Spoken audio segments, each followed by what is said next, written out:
Bueno, bienvenidos y bienvenidas nuevamente a nuestro programa ¿Y qué tal un doctorado? Hoy con un poquito de gripa, pero con mucho entusiasmo para hacer este programa. Tenemos una invitada súper especial.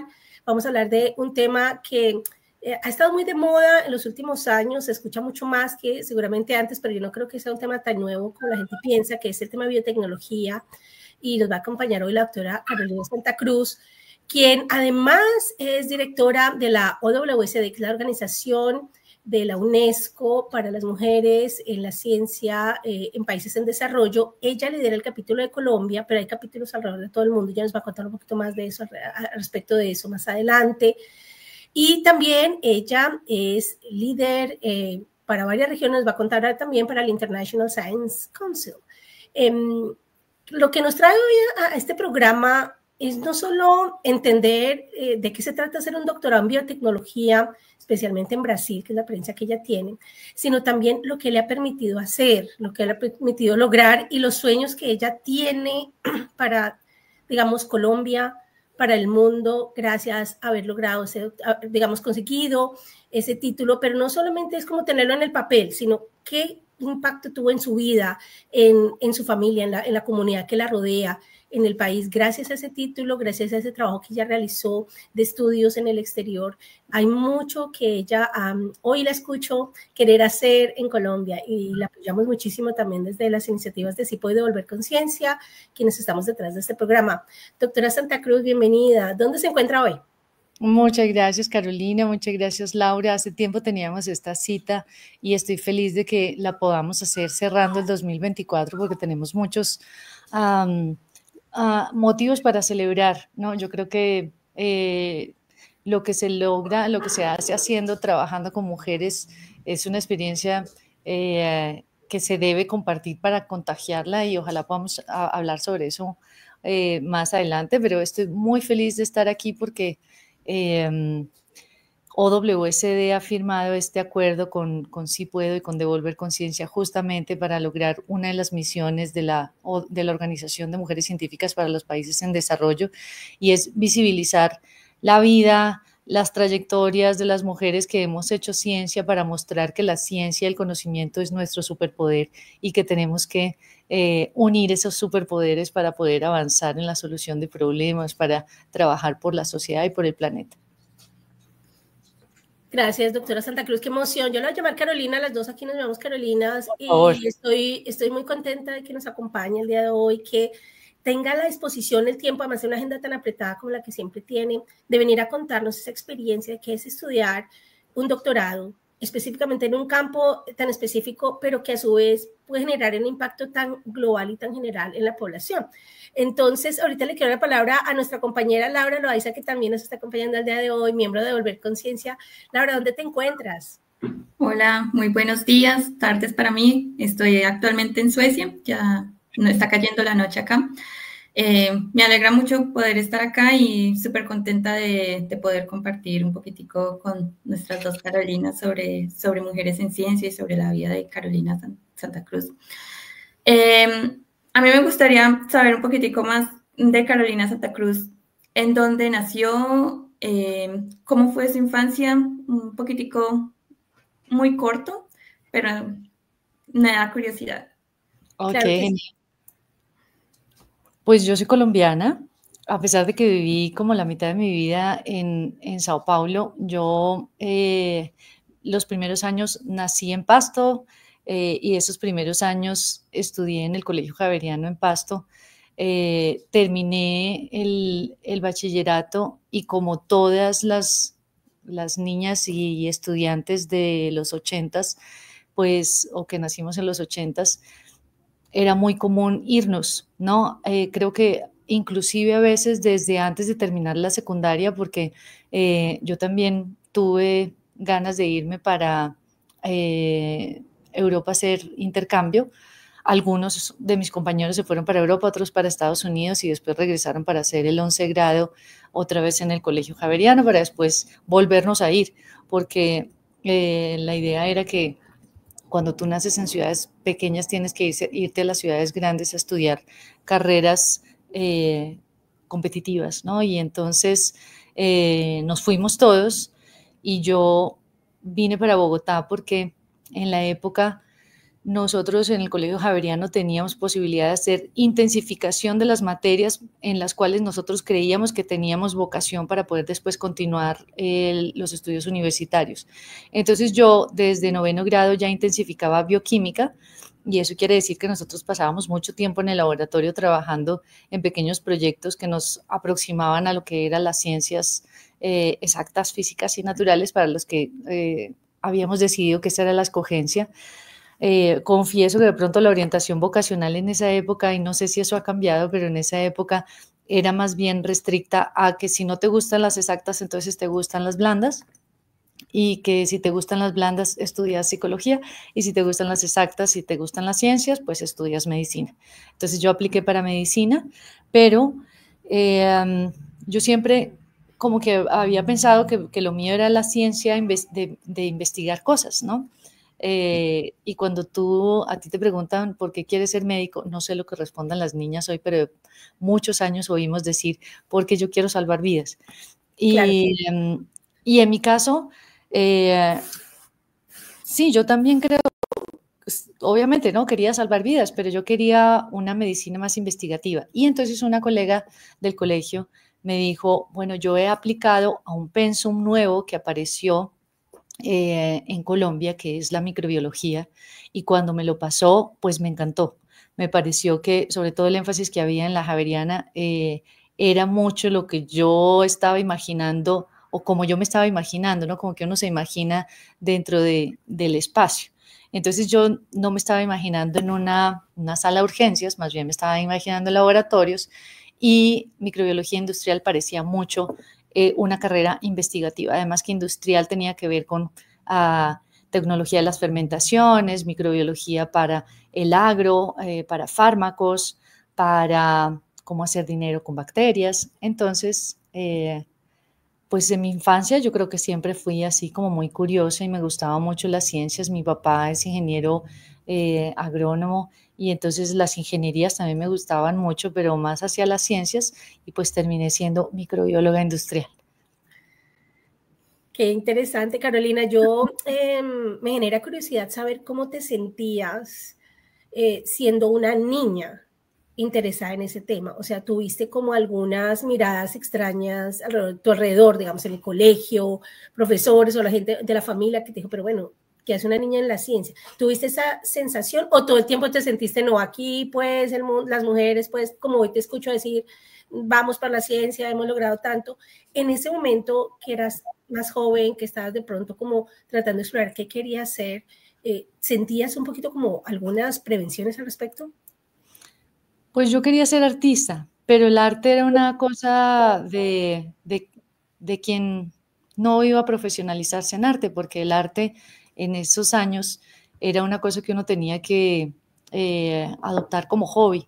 Entonces yo hice muchas artes, y mis papás también me inculcaron mucho el arte, y creo que el arte, después de todos estos años y cuando trabajé en Brasil y en Asia con STEAM y STEM, pues me hace mucho sentido, ¿no? De pronto cuando tú estás, o para nosotros, como lo digo, esa orientación vocacional nunca me dijo que yo podría usar el arte para la tecnología, ¿no? O que yo habría podido ser una artista tecnológica. A mí me gustaba la tecnología, la ingeniería, y era una niña que hacía muchas preguntas, ¿por qué?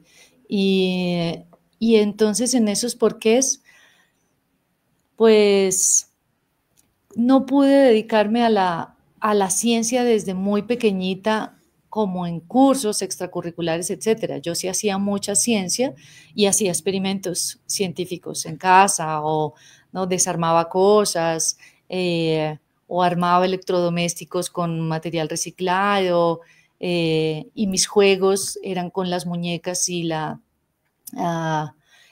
tecnología, pero mi vena era artística. Yo soy cantante infantil, canté hasta los 21 porque pertenecía a coros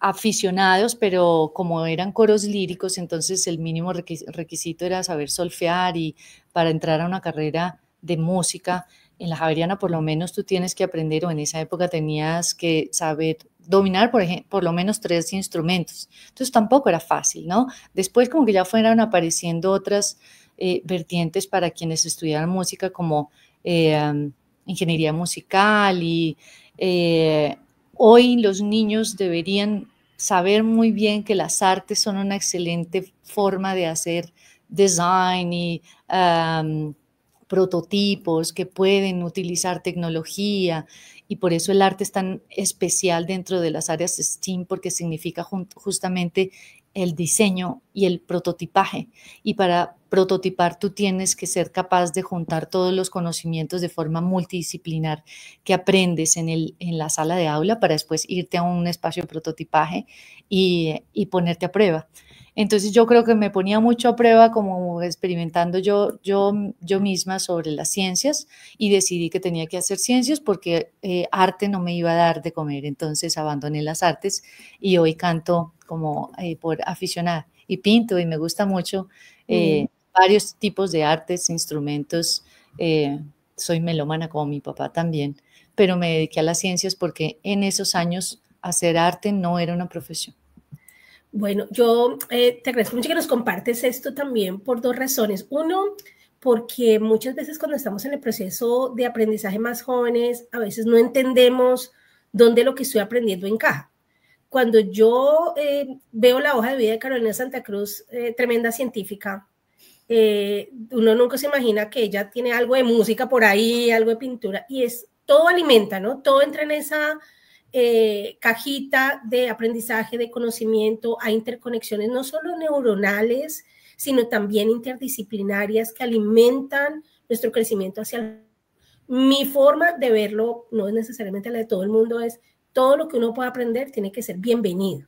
Tenemos que dar el conocimiento, las ganas de aprender, las ganas de experimentar también están en, voy a experimentar con la música, voy a experimentar qué tal me vaya bien por aquí, qué tal, no, así como hemos tenido que invitadas que empezaron siendo ingenieros, digamos, de computación, y terminaron siendo doctores en sociología en Turquía. Y entonces una cosa que a veces vemos, no, es que yo ya, si no me defino ya, y si no sé ya lo que voy a hacer, date la oportunidad, y sobre todo en las etapas, digamos, más iniciales de nuestras vidas, para aprender, ¿no? Para abrir la mente. Laura, te doy la palabra.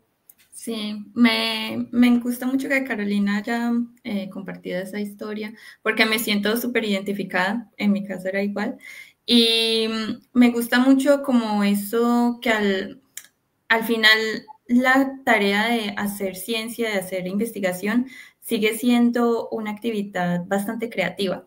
Y muchas personas que vienen de las artes terminan siendo investigadores, porque es en sí un proceso creativo, es diferente, pero sigue siendo un proceso muy creativo, y me gusta mucho que hayas compartido esa historia. A mí me gustaría conocer un poquitico más sobre cuando estudiaste microbiología, qué fue lo que te gustó y qué fue lo que te impulsó a seguir estudiando más allá del pregrado. Bueno, mi pregrado no puedo decir que fue una experiencia placentera en todos los sentidos y desde comienzo a fin. Creo que muchas veces me cuestioné si había hecho la escogencia correcta, porque aún hoy tú te das cuenta que la microbiología no es una carrera que se mencione, se utilice, se aplique, que tenga demanda, por lo menos a nivel nacional, ¿no? Entonces, tengo muchos compañeros que desertaron de la microbiología, que se dedicaron a otras carreras después de hacer microbiología porque no encontraban su lugar en el país. Y sobre todo porque uno quiere hacer una carrera para tener éxito, ¿no? Y hoy, por lo menos cuando lo hablo con los chicos, creo que más allá de tener éxito, hoy el llamado todavía es superior, y es cómo con mi carrera puedo servir a la solución de tantos problemas de policrisis como las que vivimos hoy en día, porque hacer ingeniería o arquitectura para construir conjuntos residenciales, pues no resuelve los problemas de las ciudades mal planeadas, ¿no? Y las que están expuestas cada vez más a desastres y a cambio climático. que es una de las 4 crisis que tenemos hoy como humanidad, porque nunca antes creo que habíamos pasado por todas al mismo tiempo. Entonces, eso hoy nos invita a la integración de las ciencias, ¿no? De pronto antes tú pensabas, yo voy a hacer esta carrera para resolver este tipo de problema, pero hoy tú resuelves muchos problemas transdisciplinares a través de la formación de buenos equipos. Y esa es otra power skill, ¿no? Otra soft skill adicional a la de la creatividad y a la de la imaginación, y es que el conocimiento no se debe concentrar en una sola persona o en un par de personas, sino que hoy debe ser muy capaz de formar muy buenos equipos, y equipos que juntan todas las expertise, sobre todo aquellas que tú no tienes, ¿no? Juntarte a aquellos que son mejores en eso que tú no tienes para tú también aprender de la formación de los equipos. Entonces, en mi caso, yo no sabía nada de eso cuando estaba haciendo microbiología. Yo pensaba que, bueno, ¿cuáles serán los problemas que yo voy a resolver con microbiología? Y en principio, el primer problema, que es la realización profesional y personal. Entonces, a pesar de que me cuestioné muchas veces, y fue un cuestionamiento que tú lo mantienes cuando haces después maestría, doctorado, postdoctorado, porque son jornadas largas en las que te preguntas todos los días qué es lo que viene hacia adelante, pero siempre pensé que no podía desistir, que aunque a veces no estás cómoda en la silla en la que estás sentado, desistir nunca. Y entonces yo pensé que tenía que terminar microbiología como fuera y encontrar las formas de hacer de microbiología una cosa divertida, ¿no? Sacarle esa parte que duele y más bien, bueno, ¿cómo me voy a divertir con esto? Y apareció una cosa muy propicia en la época, y fue que en la universidad, en la facultad, nos dijeron, bueno, hay espacio para que ustedes puedan hacer un internship, un intercambio en otro país, y pues queremos que ustedes se pongan muy pilosos para que puedan merecer estas oportunidades, porque hay una en México, otra en España y otra en Sao Paulo. Y yo no estaba lista todavía, porque yo todavía estaba en 7º semestre y son 10 semestres acá en Colombia, y llamé a mi papá y le dije, yo quiero hacer eso, pero necesito que tú me lo pagues, porque la universidad da el cupo a quien tenga la disposición de pagar un semestre en otra parte, además del semestre acá. Entonces, algunos se fueron para España, otros se fueron para México, y yo pensé, pues me voy 6 meses a un lugar donde aprendo un idioma nuevo, ¿no? Yo ya quería mucho desde pequeña rodar el mundo. Entonces comienzo por Sao Paulo, aquí al ladito, aprendo otro idioma, aprendo portugués, y vuelvo en 6 meses y termino aquí, porque también uno se enamora, y entonces ya estás enamorado y quieres hacer tu carrera, casarte, tener hijos, lo que te han dicho que tú tienes que hacer, ¿no? Además que yo era muy joven, yo me gradué con 16 años, y para esa época todavía no había cumplido los 20, y me fui por 6 meses para Sao Paulo, pero se tornaron 20 años. Un pequeño cambio. Dale, Laura, ¿quieres decir algo sobre esa? No, súper interesante. ¿Y cómo fue esa experiencia de estar en un país diferente tan joven? Pues una delicia, porque todo es nuevo, y Sao Paulo y la gente y la cultura y el trabajo era todo encantador, delicioso. Fui para un laboratorio en donde me llamaron a hacer cosas nuevas. Me encantan los cambios, me encantan las cosas nuevas, me encantan los desafíos. Dicen mucho que la suerte, y lo dice Marian Rojas Estapé en una entrevista donde ella cuenta que ella analizaba pacientes que entraban a su consultorio, y ella tenía 2 patrones muy bien reconocidos, y era la gente que entra y te dice que todo le sale mal, que todo le va mal, y la gente que entra y dice que todo le sale bien. Y ella decía, pues no es posible que toda la abundancia del universo se haya concentrado en apenas las personas a las que todo le vaya bien, y observó y escogió a otros para no, lanzarles una maldición de que a ellos todo les va a salir mal.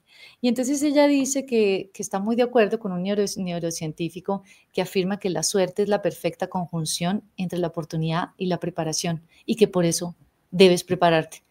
Porque quien está preparado coge la oportunidad en el aire, porque la ve, la huele en todas partes, ¿no? Yo soy una persona que hoy en día, para mí los desafíos son oportunidades y los problemas son procesos. Entonces, aprendí de Brasil que todas las oportunidades, como tú dices, Carolina, son aprovechables, que uno debe levantar la mano cuantas veces se pueda para participar de todas las oportunidades que sean posibles, que eso puede ser un poco nerd, pero si uno levanta la mano todo el tiempo para decir, póngame a mí, yo quiero, llévenme a mí, yo estoy ahí, yo lo hago, yo estudio, no tengo la respuesta, se la traigo mañana, pero que eso de estar metido en todo, pues rinde muchos frutos, contactos, más oportunidades y momentos felices para acumular. Entonces yo acumulé muchos momentos felices con la experiencia de no vivir en Colombia más, aunque fuera tan joven, porque de todo tú aprendes. Ya había venido de 16 años a vivir sola en Bogotá, entonces ahora con 20 añitos viviendo en Sao Paulo, pues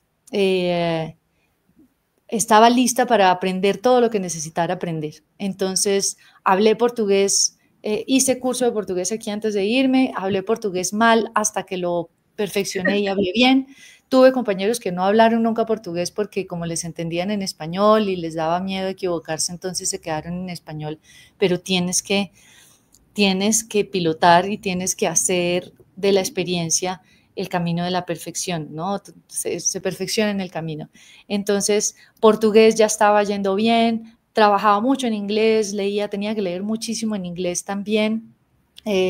Tuve suerte de caer en laboratorios con gente rica en todos los sentidos, ¿no?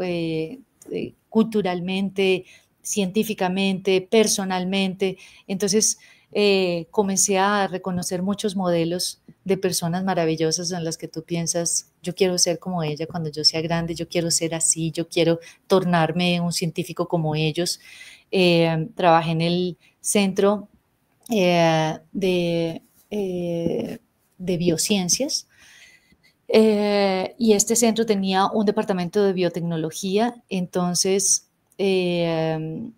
en biotecnología yo ya comencé a mezclarme con laboratorios que trabajaban con la producción de antibióticos y otros con cristalografía de proteínas. Y entonces, pues por suerte, sí, yo creo que por suerte, me preguntaron, ¿quieres trabajar en el laboratorio de cristalografía de proteínas? Es un laboratorio nuevo, están reclutando gente. Yo estaba en el de antibióticos y yo dije, claro que sí, yo voy, y terminé tornándome cristalógrafa. Bueno, como yo soy una absolutamente ignorante en qué es cristalografía, bueno, pero sin embargo me parece muy emocionante, y lo que más me gusta de escucharte es la actitud de, bueno, hagámosle, la actitud colombiana que a veces utilizamos para otras cosas. Que hay fiesta el fin de semana, bueno, listo, hágale, vámonos. Bueno, también podemos tener esa actitud en Colombia respecto a aprender, respecto a estudiar, respecto a explorar las posibilidades que tenemos enfrente. Y es que a veces no nos damos cuenta que están allí. O también esperamos a que lleguen a la puerta, oye, mira, Carolina, ¿cómo estás? Nos encantas, hemos sabido de ti.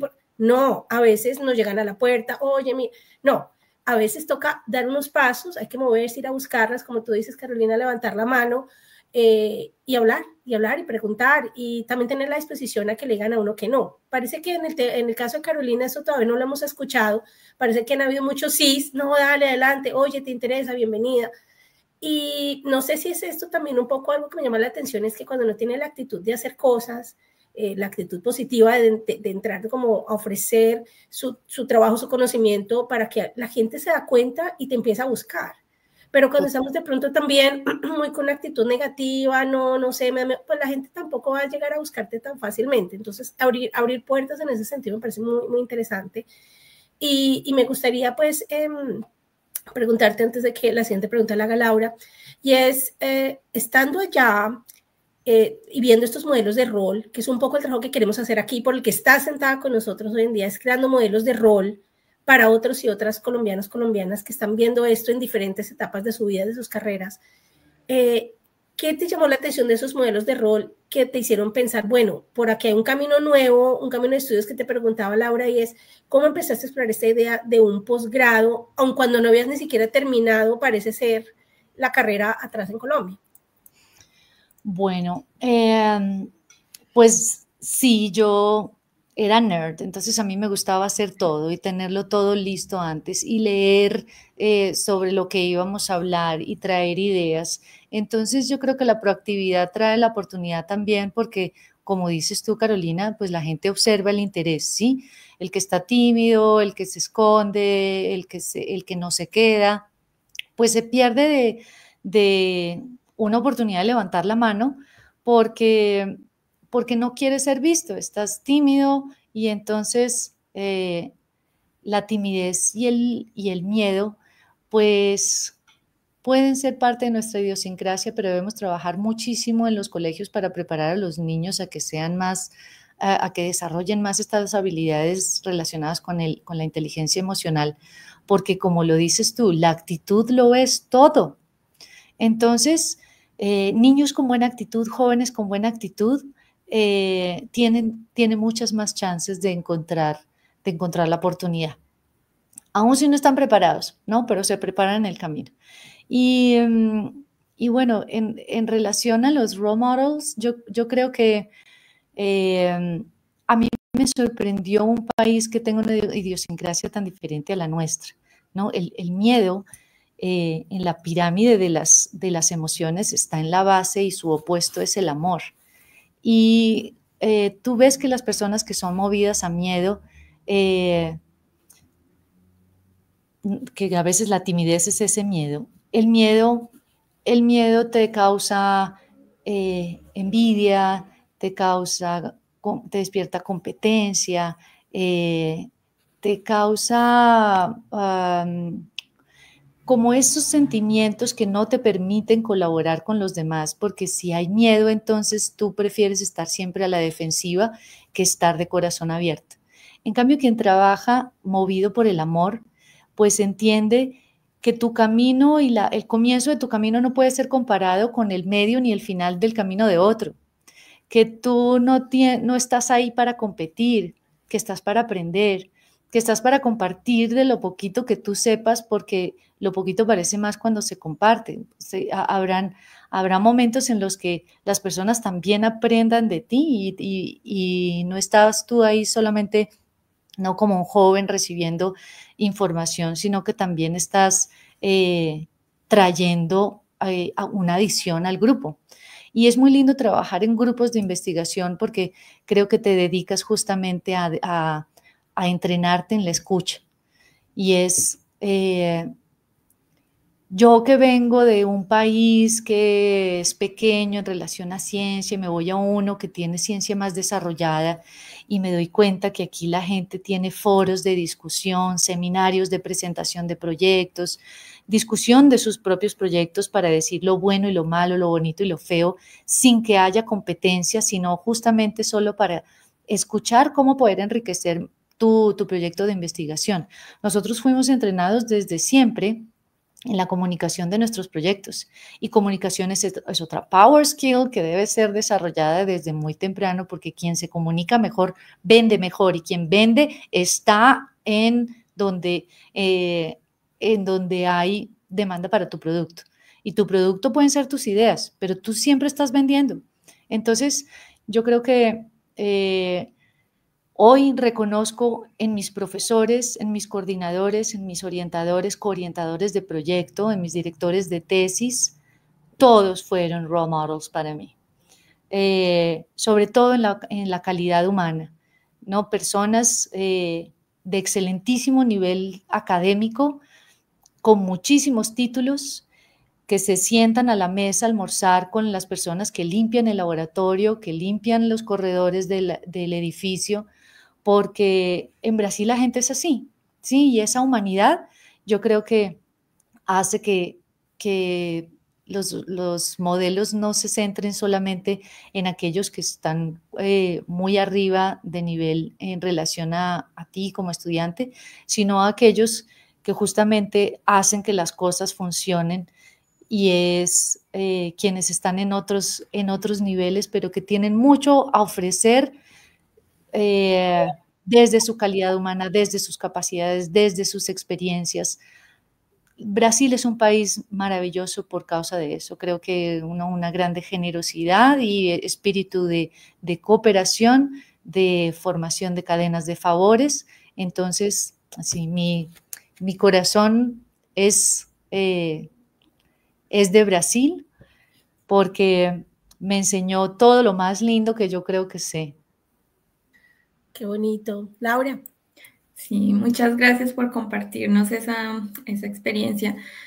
Pero me causa mucha curiosidad que para ti, bueno, pues escucho como un poquitico como de introducción a que la experiencia de tu doctorado fue positiva, porque escuchamos muchas historias de muchas personas que desafortunadamente caen en laboratorios donde de hecho es todo lo contrario a lo que nos describes, que se promueve la competición, ambientes tóxicos, malas relaciones con el advisor, con el supervisor. Y me alegra mucho encontrar a alguien que de hecho ha tenido una experiencia positiva durante su doctorado, así que me gustaría que nos contaras como un poquitico más de cómo fue esa, primero que todo, cómo obtuviste tu doctorado, cómo fue esa transición entre el pregrado y el doctorado, y luego cómo fue como esa relación que tuviste con tus supervisores. Ok, bueno, yo terminé la carrera en Brasil, entonces mi hermana tuvo que recoger mi diploma de microbióloga industrial aquí en la Javeriana. Usted nunca volviste a Colombia a terminar tu carrera.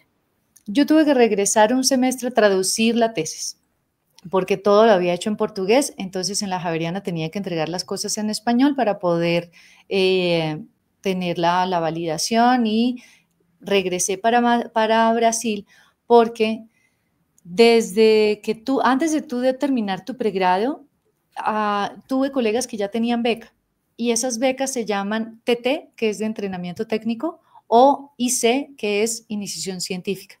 Entonces es muy entusiasmador que tú antes de terminar tu carrera ya tienes posibilidades de aplicar para una beca que te paga medio tiempo, porque en el otro tiempo tú estás estudiando, y entonces la gente ya comienza a ser remunerada por hacer ciencia desde muy joven. Y entonces a mí me dijeron, bueno, vuelve porque aquí está tu beca para que tú hagas tu maestría. Y mi hermana ya se había ido a vivir a Brasil después de que yo me instalé, entonces yo ya tenía familia, yo ya tenía amigos, yo ya tenía relación, yo ya tenía mi apartamento, estaba completamente instalada, entonces yo traduje la tesis y me devolví. Y recibí la primera beca para hacer la maestría en biotecnología, todavía en el centro en donde yo terminé mi carrera, y había comenzado a trabajar con cristalografía, porque se inauguró un laboratorio que se llamaba SmallBinet, que traducía red de biología molecular y estructural. Y esta red era una red estatal. Entonces, Sao Paulo recibió el incentivo para que todas las universidades y los expertos de las más grandes universidades del país contribuyeran para un desafío tecnológico nacional, que era la construcción de un laboratorio nacional síncrotron, que sería el primer anillo acelerador de partículas de Latinoamérica, todavía el único. Entonces, FAPESP, que es la Fundación de Amparo, como la agencia de financiamiento más importante del país, a pesar de que sea estatal, pero recibe un poco más de 1.2% del PIB nacional anual para inversión en ciencia y tecnología, lo que es bastante significativo, modesto en comparación con otras economías líderes, pero en la región, y un PIB de ese tamaño para un país de 200 millones de personas es bastante significativo.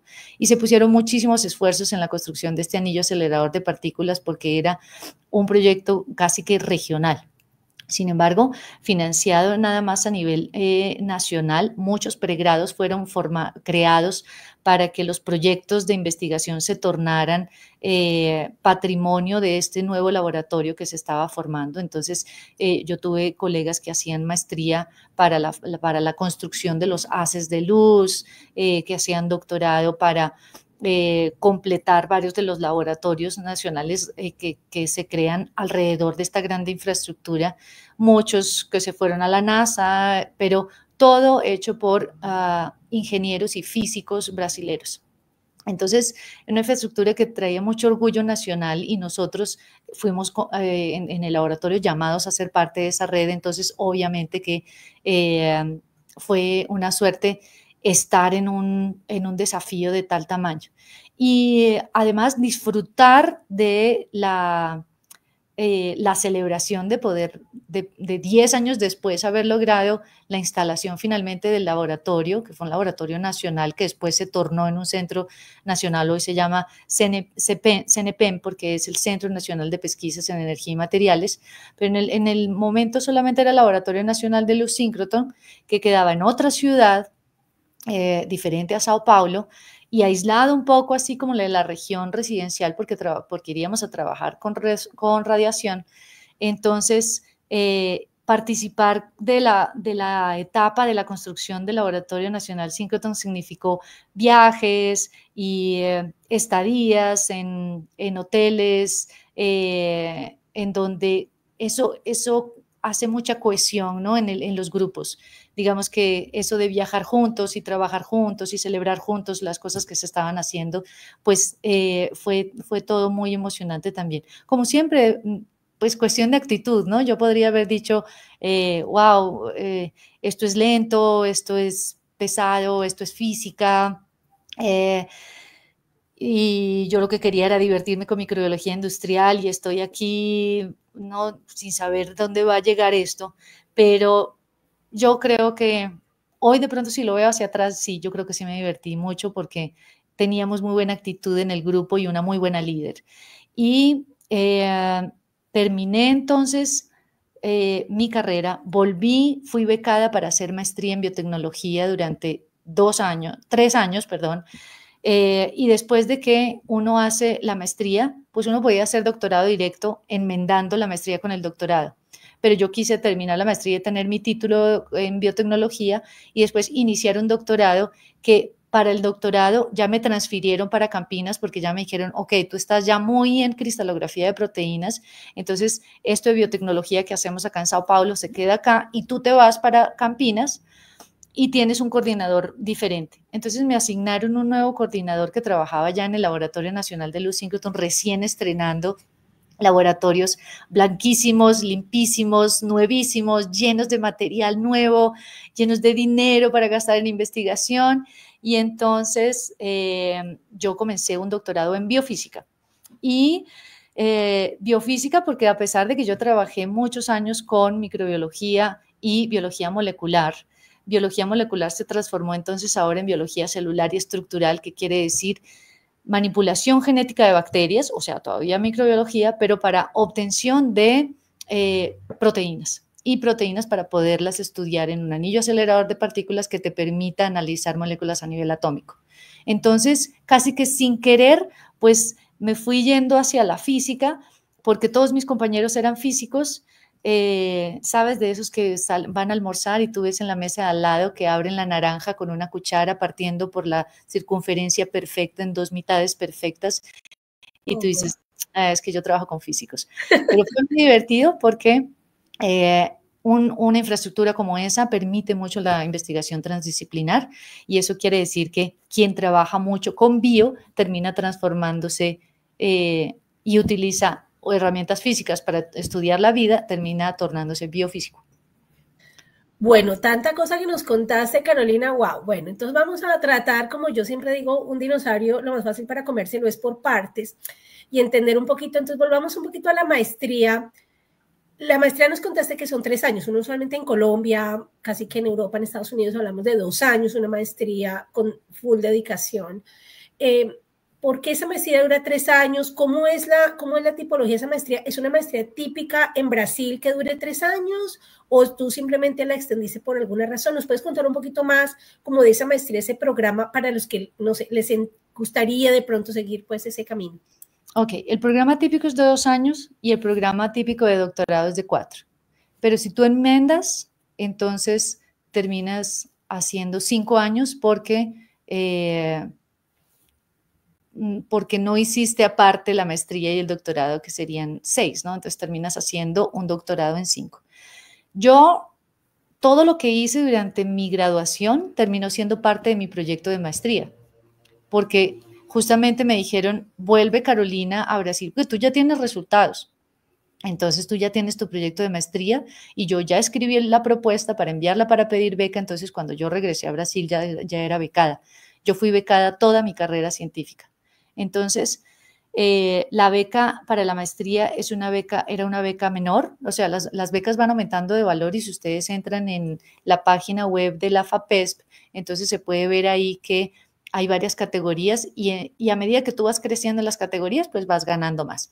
Entonces, el programa de maestría, pues tú puedes aplicar a la FAPESP, que es la mejor beca nacional que existe, inclusive mejor que algunas internacionales, porque yo gané una beca de la Third World Academy of Science para hacer el doctorado, pero terminé quedándome con la beca nacional porque pagaba mejor y porque tenía reserva técnica, que quiere decir, además de pagarte tu salario, hay una reserva que se utiliza para participación en congresos, en eventos internacionales, presentación de proyectos y compra de equipos. Y la compra de equipos es una cosa un poco obligatoria porque significa que a cada doctorado, cada estudiante de doctorado cuando se va, deja para el laboratorio patrimonio. ¿Sí? Entonces tú compras cromatógrafos, SDSC Page, y de ahí en adelante, ¿no? Tú puedes utilizar una buena reserva técnica para comprar un equipo que es muy importante para tu proyecto, pero cuando tú te vas, eso queda como patrimonio del laboratorio. Entonces, yo hice una maestría que duró 2 años, pero que comenzó 1 año atrás con mi graduación.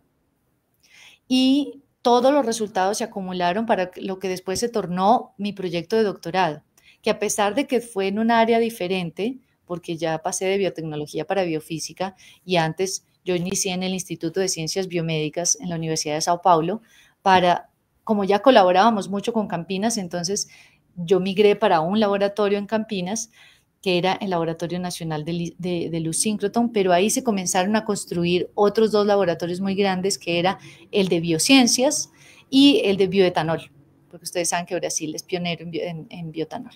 Entonces, pues el curso y el programa más o menos se dedican, si tú estás en una beca de entrenamiento técnico, y cuando entran ustedes a la página se dan cuenta de qué se tratan cada nivel de becas a los que puedes aplicar. Para entrenamiento técnico es meramente técnico, ¿no? O sea, tú aprendes el trabajo técnico del laboratorio, equipos, limpieza, preparación, autoclave, esterilización y pues eso te va dando una noción muy clara de cómo funciona un laboratorio. Después tú vas para iniciación científica, ahí sí tienes que escribir un proyecto. Entonces yo escribí un proyecto durante mi graduación en donde tú cuentas qué haces todos los días. Y eso se cuenta con método científico. Y todos los proyectos tienen el mismo template, el mismo molde. Y la y la agencia de financiamiento lo que hace es que a través de sus expertos analiza las propuestas, aprueba las propuestas y acompaña las propuestas, porque si tú no cumples tus objetivos, pues tienes que devolver el dinero. Si pasas después de la iniciación científica para la maestría, ganas más, pero entonces ya comienzas a desarrollar más madurez científica, que quiere decir, escribes proyectos, sabes manejar equipos y desarrollas un proyecto de investigación y estás permanentemente discutiendo con tus colegas los avances de tus objetivos y lo que necesitas para completarlos al final, que es cuando defiendes una tesis. Entonces escribes una tesis y tienes una sesión de defensa, que se llama ya de defensa de la tesis de la maestría, que dura 3 horas. Y las de doctorado duran 5 horas, porque son 4 años de proyecto. Tú escribes reportes semestrales y anuales para tu agencia de financiamiento. Entonces, en el fondo, tú rindes cuentas a la agencia que te está apoyando financieramente, a pesar de que tengas un coordinador de tesis, que es el que te apoya en todas las etapas de adquirir esa madurez científica. Antes de dar la palabra a Laura, me gustaría hacerte una pregunta que no he entendido muy bien en toda esta historia, y es que usualmente hablamos de la universidad, ¿no? Yo entré a una universidad y entonces en la universidad yo tuve mi doctorado. Estoy hablando aquí, yo pues que quienes han seguido este programa o me han conocido saben que estoy aquí en Alabama, Estados Unidos, y entonces yo pues he transicionado aquí por varias universidades.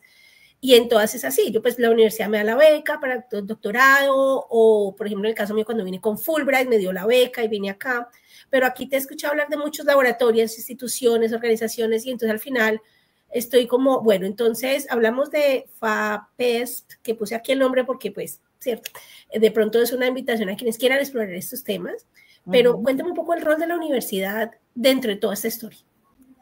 Bueno, como saben, la Universidad de Sao Paulo está en el ranking de las mejores 50 universidades del mundo. En el último ranking lidera junto con otras 3 universidades brasileras. La segunda es Unicamp, la tercera es la Universidad Federal de Río de Janeiro. Entonces, Brasil demuestra que hace muy bien ciencia y también academia.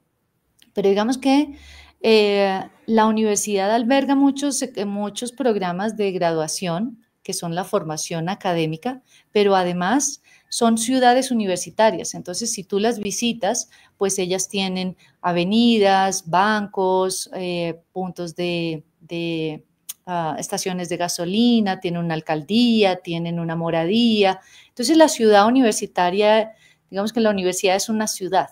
Y dentro de esa ciudad hay facultades, las facultades tienen departamentos y los departamentos tienen cursos, y esos cursos son para profesionalización. Pero después, cuando tú pasas por el curso de graduación y ya vas para el de posgrado, los posgrados son hechos dentro de centros de investigación, y las universidades dentro de sus facultades y de sus departamentos tienen esos centros. Los centros no necesitan ser cosas gigantes, pueden haber centros de investigación, así como en Europa, que son de espacios muy pequeñitos en donde se hacen maravillas, pero más que el espacio es el nombre y la expertise. Entonces hay laboratorios que se dedican, y pueden ser laboratorios o centros de investigación que tienen varios laboratorios que se dedican a una línea de investigación específica. Entonces, cuando tú quieres escoger un posgrado, lo que te dedicas es a escoger quiénes son los investigadores más pesados o los laboratorios que mejor publican, para tú decir, yo quiero hacer posgrado en este laboratorio o en este centro de investigación, porque es garantizado que yo voy a tener publicaciones y que voy a aprender mucho de la gente que trabaja ahí, porque es gente muy dura. Y la suerte es que, pues, tanto la USP como la Unicamp, pues son muy competitivos a nivel científico, publican muy bien en esto los PIDs, que son los identificadores de las métricas, ¿no?, bibliométricas. Pues sí, en Latinoamérica son los que tienen mejores números.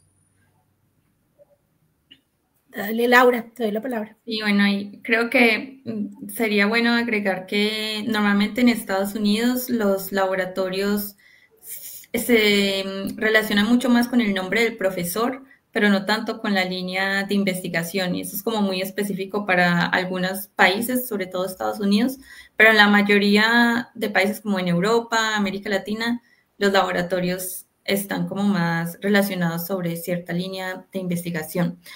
Y los líderes también, claro, los que publican mejor, tú te vas con quien publica mejor. Exacto. Bueno, a mí me gustaría saber ¿cómo fue ese cambio de pasar, como de introducir esa física? ¿Qué limitaciones hubo? ¿Qué miedos hubo? Nos hablabas mucho de los retos, y como normalmente uno viene como que, voy a estudiar, la física es algo muy duro, es muy complicado de entender, y ahora ya vas a hacer un doctorado en biofísica. Y también me gustaría que nos explicaras un poquitico más sobre, al principio nos hablaste un poco como de todos esos diferentes pasos que tomas antes, durante la etapa de investigación, como cuando hiciste el doctorado, ¿cuáles fueron esas ventajas que te dio hacer el doctorado para poder desarrollar la actividad investigativa? Bueno, como te digo, ya de una maestría tú ya vienes un poco más maduro a nivel científico. Entonces ya entras para el doctorado a demostrar quién eres. Y yo afortunadamente terminé la maestría con cristales de proteína que difractaban a alta resolución. Entonces, para el doctorado, cristales que difractaban a 1.7 angstroms, para el primer postdoctorado, cristales difractando a 1.5. Entonces, estructuras tridimensionales garantizadas con publicación garantizada, porque la calidad de las muestras fueron muy buenas, por suerte. Porque con cristalografía de proteínas hay una cosa, y es que tú no puedes celebrar. A mí me gusta mucho celebrar, pero cuando tú estás haciendo cristalografía, primero tú tienes que identificar un buen algo, ¿no? Entonces, en mi caso, yo trabajaba en un proyecto sobre cancro cítrico, que es como una especie de cáncer que le da a frutos cítricos, y Brasil es el primer productor de jugo de naranja en el mundo. Entonces tenía alta importancia económica trabajar en un proyecto para identificar la cura para una bacteria fitopatogénica que se llama Xanthomonas axonopodis pb-citri. Esta Xanthomonas es una bacteria que se utiliza para producir varios productos alimentarios, porque ella produce goma xanthana, entonces se hace chicles y otras bases de productos alimentarios en la industria.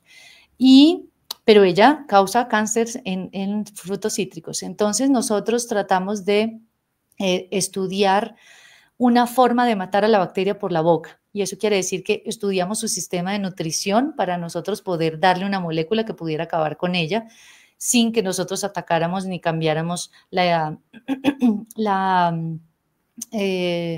estructura del fruto. ¿Sí? Porque cuando tú interfieres con el fruto, entonces esas plantas tienen que podarse y se tienen que esperar 2 años hasta que vuelvan a crecer para tener una productividad de hace 3 años. Entonces todo eso causa mucho problema todavía en esa industria.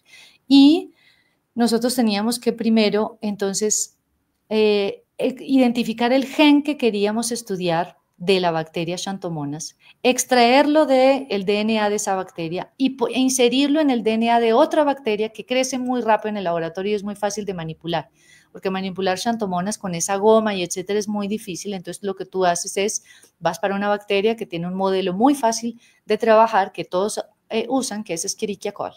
Entonces tú vas para la bacteria nueva con el gen exógeno y la pones a producir el producto de ese gen, que es proteína. Entonces, cuando tú finalmente clonas el gen, tienes que celebrar. Bueno, pero no vamos a celebrar todavía porque vamos a ver si expresa la proteína. Ok, entonces tú pones a crecer la bacteria en bioreactores gigantes a condiciones específicas y después tú haces una extracción de todo el extracto proteico para identificar solamente aquella que te interesa, la aíslas y tienes tu proteína específica. Ahí vamos a celebrar, pero no todavía, porque vamos a ver si la podemos purificar. Entonces, después que tú arrancas todas las otras y dejas a la tuya pura, la concentras para que en altísimas concentraciones tú la induces a la formación de un cristal, que quiere decir un proceso de deshidratación en donde al final, en unas condiciones específicas con buffers específicos, ella se forma como si fuera un cristal de sal. Entonces, pero microscópico, ¿no? Digamos, si tú te pones a detallar el tamaño que tiene un grano de sal en tu casa, el más pequeño que fuera, pues es gigante para lo que tiene que ser un cristal que va para un haz de rayos X, que tiene que tener más o menos un tamaño alrededor de 200 micras. Entonces, todo esto ya es nanotecnología. Y tú haces mucho de esto con robots. Entonces, el robot ya identificó que en la placa de cristales hay un cristal, te manda un mail y te dice, Carolina, we have a crystal. Entonces te vas al laboratorio para pescar el cristal. Vamos a celebrar que tenemos un cristal. Todavía no, vamos a ver si difracta a alta resolución. Entonces tú te llevas el cristal para el laboratorio y apartas un tiempo de uso de esta línea de luz y con un goniómetro frente a un haz de nitrógeno líquido para que no se te derrita tu cristal y esté completamente intacto, porque sus fases son muy importantes para determinar sus periodos. Entonces tú lo pescas, lo pones frente al goniómetro y le inyectas el rayo X. Y el rayo X es como si fuera esos que utilizamos para tomar fotografías de nuestros huesos, pero en el caso lo que hace el rayo X es hacer que cada átomo de esa estructura, de esa proteína, emita una señal de luz que es para la cual se toma una fotografía invertida, y esa fotografía es como un mapa de puntos, y eso tú lo tienes que llevar a un software que te permite interpretar qué son esos puntos, qué son esos puntos quiere decir cuál es la intensidad de la luz de cada punto que determina que esa luz vino de un hidrógeno o de un oxígeno o de un carbono y así en adelante. Y con eso tú formas el mapa tridimensional de la proteína, que lo interpretas con este software y unas cámaras, unas máscaras especiales para determinar ese mapa. Y ese mapa te sirve para que tú puedas diseñar drogas, porque tú tienes el mapa de la estructura para decir, esto es lo que causa la enfermedad, entonces esto lo corto, o esto lo doblo, o esto lo modifico, o esto lo giro, de forma que la función de esa proteína se altere. Y bueno, muchas otras cosas se hacen después de aquí. Yo, por ejemplo, cuando ya tuve las estructuras, entonces quise analizarlas en tiempo real y para eso se utiliza una técnica que se llama dinámica molecular. Entonces ahí me enviaron a Suecia para que hiciera parte de mi doctorado en el Center for Biomemory Research en la Universidad de Estocolmo, en donde con el autor de un programa de dinámica molecular que se llama GROMACS, Eric Lindahl, me enseñó a ver las proteínas moviéndose. Y eso, bueno, es increíble, ¿no? Quiere decir que tú eres casi el Dios que mueve, que manipula las moléculas para que ellas causen enfermedad o no. Y con eso me fui por la historia, no sé si me perdí de la pregunta, pero no puedo decir que durante el doctorado hubieron cosas que no dolieron, ¿no? Cuando uno hace 4 años de investigación, creo que viene una época en la que también te cuestionas mucho a nivel personal, qué estoy haciendo en este país, qué sigue después, si me caso o no me caso, si tengo hijos o no los tengo, si voy a trabajar aquí o en dónde voy a trabajar con esto. Entonces, muchas personas me preguntaron después, ¿tú recomendarías hacer doctorado? Yo a algunos les dije que no, porque dependiendo de lo que iban a hacer, hay otros caminos. No todo el mundo tiene que hacer doctorado, pero cuando tú ya has hecho el camino de la investigación, es porque te gusta. Si estás ahí es porque eres apasionado por aquello. Si no, no harías 4 años de trabajo tan duro. Toca estudiar mucho, sí. Toca aprender inglés, mucho. Toca saber lo que no sabes, sí. Toca pegarse a la gente que sabe de las cosas para aprenderlo y untarse de lo mejor, aprender a oír y estar en todo y ser intenso. Sí, porque si no el doctorado te gana las fuerzas y cuando ya no tienes fuerzas todavía tienes que escribir una tesis de 400 páginas para poder defenderla delante de 5 jurados durante 5 horas. Entonces sí, no es para todo el mundo, pero para el mundo que lo hace es porque estás enamorado de lo que estás haciendo. Y a veces puedes querer desistir, pero para mí lo mejor que pude hacer fue no desistir de mi doctorado. Hoy cuando miro hacia atrás, todos los puntos estaban conectados, todas las cosas que hice tenían un sentido para llevarme hasta donde estoy hoy. Y comparando ese dolor con otros desafíos que vinieron después, cuando yo hice 4 postdoctorados, pues puede decir que eso no dolió nada, porque los desafíos vienen después cuando viene la vida real, ¿no? Que es el campo de trabajo. Entonces, a ver si no me escapé mucho de la pregunta y me repite lo que me haya faltado. No, súper bien. Me gustaría como que ya que estamos en el tema, que nos especificaras un poquitico más, como que si consideras que hacer el doctorado te puede dar una ventaja a nivel laboral y como que otras, cuando después de que terminas el doctorado, ¿Es solo para estudiar para seguir en una universidad o puedes tener una aplicación en la industria también? Genial. Ahí te voy a explicar entonces por qué lo que vino después dolió más, pero por qué tener el doctorado fue mi salvavidas. Yo era cristalógrafa de proteínas y era lo que sabía hacer. Regresé de Suecia, terminé el doctorado, pues terminé y entregué la tesis. Y yo pensé, ok, hace tiempo yo ya quería moverme de Brasil. Yo me había venido solo por 6 meses y ya estoy acá un montón de años porque fui becada, ¿no? Y además, pues cuando estás siendo becado, la gente te dice, ¿por qué te vas a ir? Todo el mundo quería tener una oportunidad como la que tú tienes, ser pago por estudiar y ganar títulos ¿no? de alto reconocimiento. Entonces, quédate. Y ahí salió una nueva beca para hacer mi primer postdoctorado, pero yo quería hacer mi postdoctorado fuera porque ya había trabajado tiempo en Suecia y la experiencia fue deliciosa y bueno, yo me quería devolver para Europa, pero en la época mi coorientadora de la tesis del doctorado se transformó en investigadora principal en el Laboratorio Nacional Synchrotron, que ahora estaba inaugurando nuevas instalaciones. Y ella me dijo, tú eres mi mano derecha, ven a hacer tu primer postdoctorado conmigo. Eso me doblaba el salario en cosas que yo ya sabía hacer con una persona de mi corazón. Entonces yo le dije a ella, sí, yo me quedo contigo.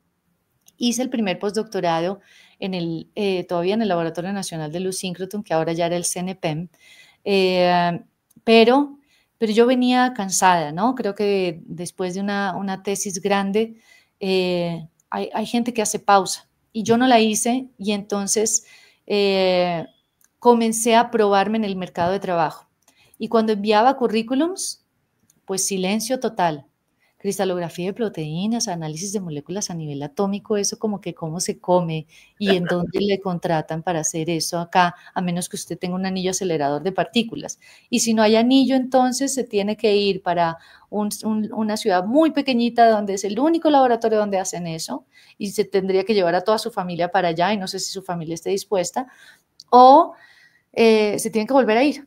Y entonces yo apliqué para un postdoctorado en Singapur, en un complejo médico que se llama A-Star, y yo pasé para hacer un postdoctorado en dinámica molecular y apliqué para otro postdoctorado en Francia con una beca de la Marie Curie. Entonces iba a trabajar en Grenoble y haciendo más cristalografía de proteínas. Sin embargo, en esa época yo tuve un problema de salud y tuve que hacer una cirugía grande y eso me sensibilizó un poco en una época en la que pensé que debía dedicarme un poco más a mi parte personal.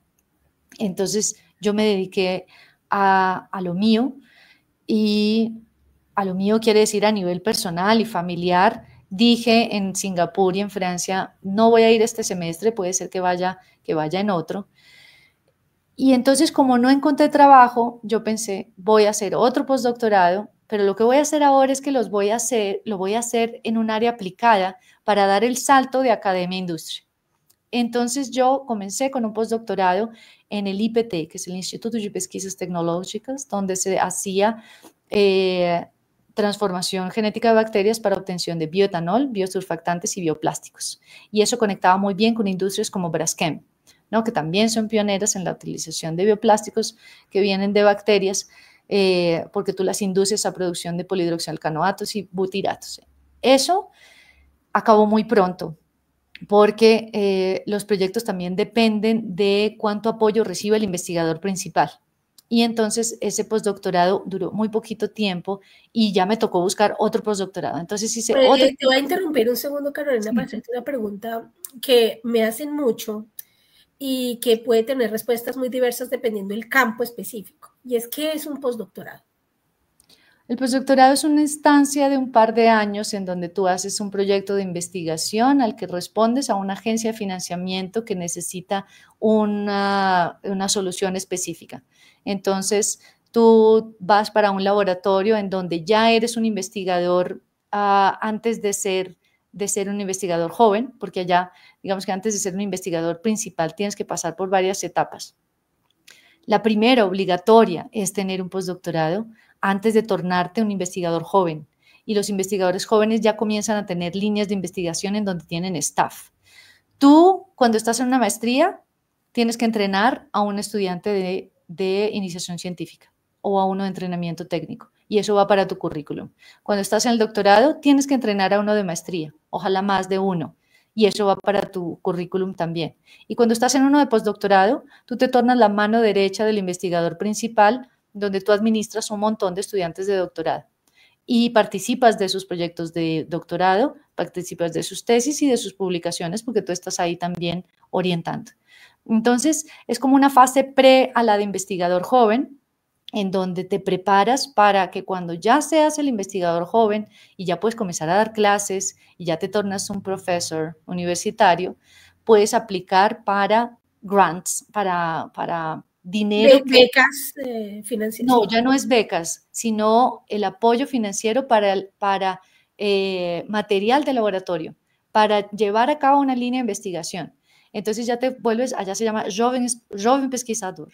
Entonces el joven investigador recibe un dinero para poder contratar doctorandos, contratar maestrandos, contratar técnicos y que su laboratorio ya se torne una línea de investigación que recibe un dinero para resolver un problema específico de esa línea de investigación, que es la promesa que tú estás haciendo a la agencia de financiamiento diciendo, yo voy a cumplir todos estos objetivos que son bastante grandes a través de los proyectos de mis doctorandos, de mis maestrandos, etcétera. Y ahí vas creciendo en tu carrera profesional como investigador senior, ¿no? Porque después, entonces, si tú lo haces muy bien, vas a recibir dinero más significativo, vas a poder comprar más equipos, vas a poder comprar más material consumible y te quedas en la carrera de investigación.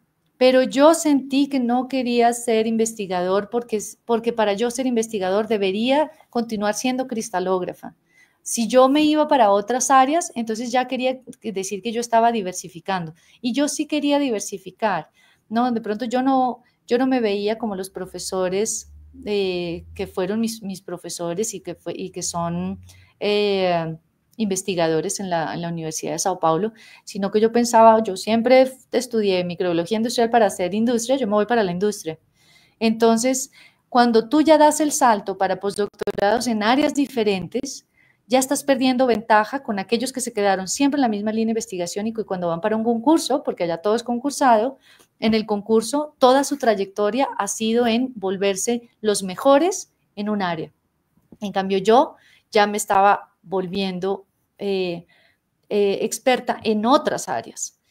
Y esa fue mi apuesta. Yo dije, no voy a ser investigador, sino que voy a hacer el salto para industria y para eso el mejor camino es hacer postdoctorados. Y por eso hice 4. 4 postdoctorados. Bueno, muy interesante. Laura, ¿tienes algún comentario?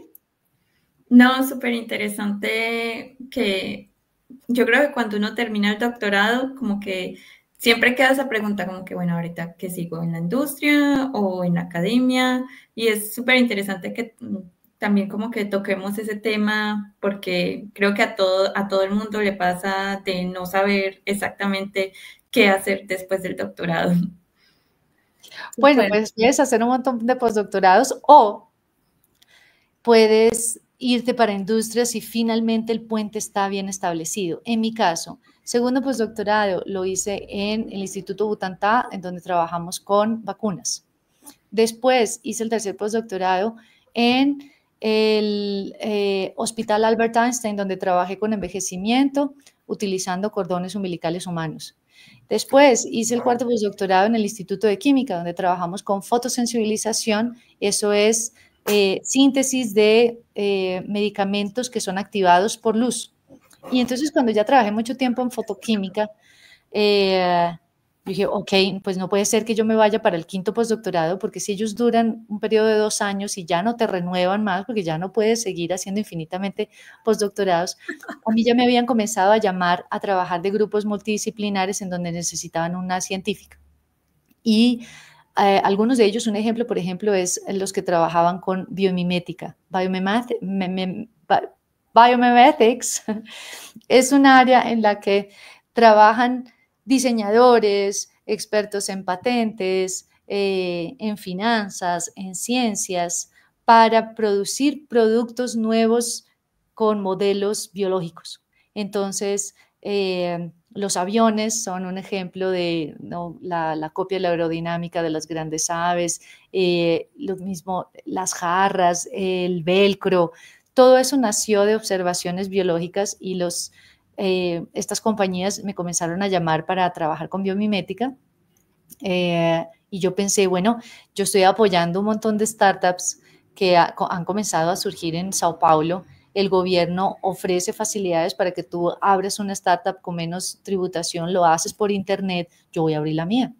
Y entonces yo abrí una empresa y la empresa se llama Brains. Brains es un programa de educación científica y tecnológico para colegios internacionales, porque en mi caso yo descubrí que las startups resolvían problemas y tú te tienes que enamorar de un problema para obsesionarte entonces con desarrollar una solución. Y mi problema en esa época, mi problema favorito era que durante toda mi carrera científica yo vi a muchos de mis colegas desertar de la ciencia porque no podían ser absorbidos por universidades, igual que yo. La universidad no tenía cómo absorber a tantos PhDs porque estaba completamente saturada, porque nos formamos un montón y porque no hay espacio y becas para todos. Pero al mismo tiempo, el Ministerio de Educación había lanzado un call para promover proyectos de innovación en educación y había un deadline hasta 2020 para hacerlo, porque habían medtechs, fintechs, pero no muchas edutechs. En esa época, digamos que Brasil ya venía hablando de innovación hace unos 20 años, pero innovación en educación era una cosa nueva. Y yo me propuse a desarrollar una solución para el hecho de que los chicos en quinto de primaria no sabían matemáticas y yo tenía un montón de colegas brillantes, científicos, desempleados que podían entrar a los colegios a subir el nivel de la educación básica. Entonces yo me dediqué a entrenar a esos científicos para que entregaran un programa de educación futurista, en donde quien enseñaba ciencia en los colegios eran científicos como yo. Y el programa se pilotó en un colegio chino y en un colegio internacional donde me fue muy bien.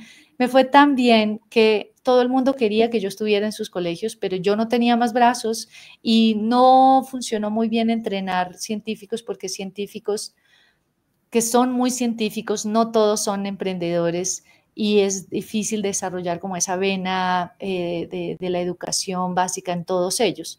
Entonces, la única forma de escalar mi empresa sería digitalizar mi producto y para la época lo único que yo digitalicé fue el banco de proyectos y la plataforma en 3 idiomas para que los chicos trabajaran con Project-Based Learning, espacios de prototipaje. Entonces yo me dediqué a la instalación de Fab Labs, Makerspaces y Hack Labs dentro de los colegios y también a escribir el currículum STEM para que la educación en proyectos no se tornara solamente una experiencia, ¿no? Porque había mucho de eso, cursos extracurriculares de robótica, entonces los chicos sí prendió, apagó, pero no construyes conocimiento permanente a menos que tú incidas el proceso en evaluación, ¿sí? O sea, en el currículum. Si es una clase extracurricular, bueno, habían muchos proyectos de innovación en educación con advocacy, con finanzas, pero cuando hablamos de proyectos y de espacios de prototipaje, mi lucha siempre fue para que STEM fuera incluido en el proceso de evaluación que quería decir dentro del pensum. Entonces, pues pensé que la forma de crecer era irme donde estaban los mejores clientes del mundo después de que crecí en Brasil y hice más dinero del que hacía haciendo postdoctorados y crecí en mi red de contactos, conocí a muchísima gente emprendedora, y conocí espacios muy diferentes a los de los laboratorios. Entonces, con todo ese tamaño, yo me fui gigante para Asia y dije, voy a trabajar con los mejores clientes del mundo en los mejores colegios del mundo. Me fue muy bien también, recibí mucha buena aceptación de algunas organizaciones que trabajan con proyectos de educación en Inglaterra. Yo quería trabajar en Hong Kong, había preparado un tour para mostrar mi empresa en Malasia, en un congreso que se llama Beth Educar, en Tailandia, en Filipinas, en Hong Kong, pero reventó la pandemia y me quedé encerrada en Filipinas por 7 meses. Entonces tuve que detener todos los proyectos que tenía en educación hasta encontrar un vuelo humanitario que me trajera para Colombia. Lo que hice fue aprovechar el tiempo para escribir un programa de emprendimiento para científicos que quieren tornarse emprendedores. Y eso hizo que los caminos cambiaran, que hacer una carrera muy específica no me abrió campos de trabajo. Hacer muchos postdoctorados me dejó sobrecalificada para la mayoría de los cargos. Emprender abrió nuevos caminos, fue maravilloso. Quien quiera probar el camino del emprendimiento con base científica se divertirá muchísimo, porque es maravilloso tener un hijo como una empresa como hijo. Pero entonces, regresando a Colombia, después del maltrato que fue la pandemia para algunos de nosotros, que no tuvimos cómo trabajar, entonces volví a trabajar en Colombia. Primera vez como investigadora en una universidad nacional. 20 años después, volverme a conectar con la gente que ya había perdido todo el contacto, y como educación estuvo cerrado tanto tiempo, entonces me vinculé a varios grupos de investigación en ingenierías, y en ellos apliqué para la convocatoria a ser oficial científico del Consejo Internacional de Ciencias, que está en París, y por eso hoy trabajo para París y soy oficial científico en el punto focal regional para América Latina y el Caribe, porque hablo los idiomas de la región, y mi experiencia en Brasil es lo que ha abierto todas las puertas que se han abierto en mi carrera actual. Bueno, no, o sea, el recorrido ha sido tan interesante, ha sido magnífico, Carolina, algo que siempre, bueno, yo vengo del mundo de la economía y los negocios, es lo que enseño, y casualmente soy profesora en emprendimiento y en estrategia corporativa, y he tenido siempre, creo que desde que te conocí, y lo has sabido, y desde antes siempre he venido con el diagnóstico claro y evidente, y es que estamos llenos de personas muy talentosas en la ciencia. En Colombia ya tenemos un exceso también, pero aquí en los Estados Unidos se ve eso que tú mencionas, de la conexión con el emprendimiento, darle sentido a la ciencia, hacia el emprendimiento, pero también emprender con una base científica. Y creo que es, sin duda alguna, desde mi perspectiva, el camino que le va a permitir a Colombia dar el salto, que le va a permitir a Colombia aprovechar el talento, y porque siempre hablamos, no, es que se han ido nuestros talentos, la migración de, ¿cómo se llama?, que se escapan los cerebros, etcétera, pero la verdad es que es una responsabilidad gubernamental, no gubernamental, pero también es una responsabilidad individual, porque el emprendimiento no nos, como volvía a la historia inicial, no nos va a llegar a la puerta, oye, mira, quisiera ser emprendedor. No, eso nace de tu espíritu, de que quieres hacerlo, que quieres lo mismo, experimentar, ir a aprender algo nuevo. Y a veces le he dicho a algunos científicos, bueno, si quieren yo les puedo dar clases de emprendimiento, vamos a entender esto, de qué se trata. No, yo que voy a aprender nuevamente, yo ya hice doctorado, yo he estudiado tantos años, no necesito aprender nada más. Y yo pienso que el aprender, al escucharte, no es solamente sentarte cada vez más, saber más sobre lo que ya sabías en el doctorado, y las partículas, y la física, y la bioinformática, es también aprender sobre otros campos que alimenten ese crecimiento personal y profesional.